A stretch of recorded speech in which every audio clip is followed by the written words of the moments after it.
Who's ready for a pop quiz? If you recently attended Mastering Buyer and Seller Agency with me, you may remember this pop quiz, but if you did not attend the class, this information can still be very helpful to you if you are a Georgia real estate licensee, especially. And our very first question is, Georgia's BRRETA applies to, who does it apply to? A, licensees subject to continuing education requirements only, residential transactions only, or C, everyone.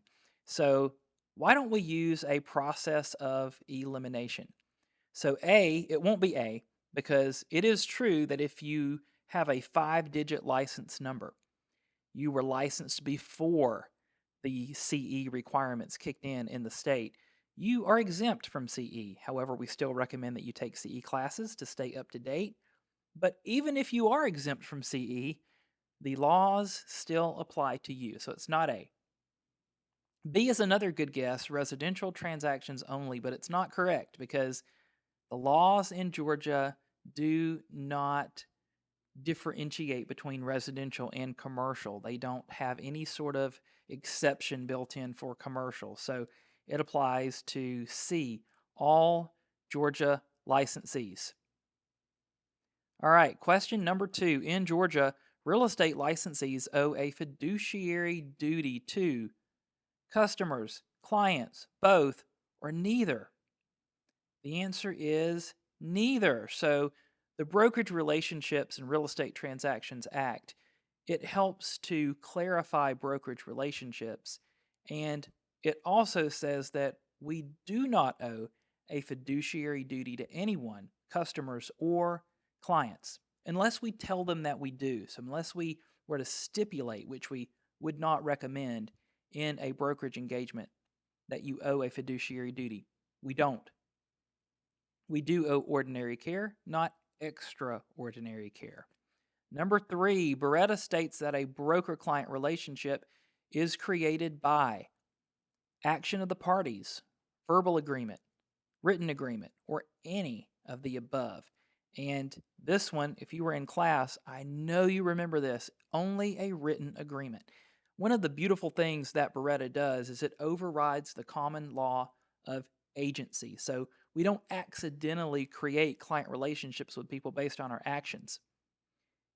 Someone only becomes a client if they've signed a written agreement to be our client, and we only owe the duties that are set forth within that agreement. Moving on to number 4. Which of the following is not a violation of GREC's unfair trade practices? Is it A, failing to include a fixed date of expiration in any written listing agreement? B, placing a sign on a property, offering it for sale or rent without the written consent of the owner? Or C, showing properties in which the buyer is interested to other prospective buyers? So the answer to this question is going to be C, showing properties in which the buyer is interested to other prospective buyers. Just because you may have an exclusive buyer brokerage engagement agreement with a buyer doesn't mean that you can't show other buyers who are interested in the same homes.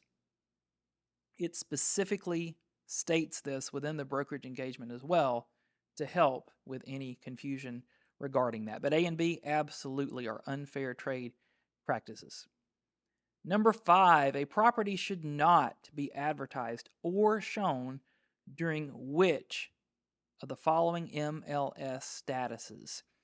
Registered, coming soon, or active under contract. So not only can it not be advertised, but it cannot be shown during A, registered status.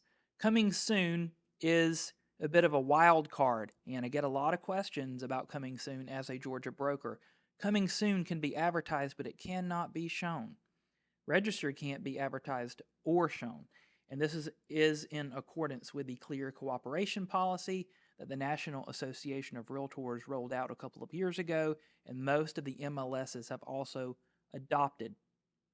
Which also says, and leads us to our very last question on this quiz, which is the MLS requires all listings subject to an exclusive right to sell listing agreement to be entered into the MLS within 24, 48, or 72 hours, and that is 48.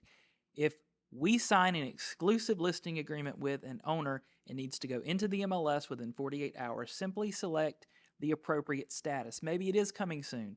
Maybe it's registered. Whatever the case may be, it needs to go into the system within 48 hours, excluding weekends and holidays. So how did you do? Hope that this information was helpful. And until next time, I hope you have an awesome day.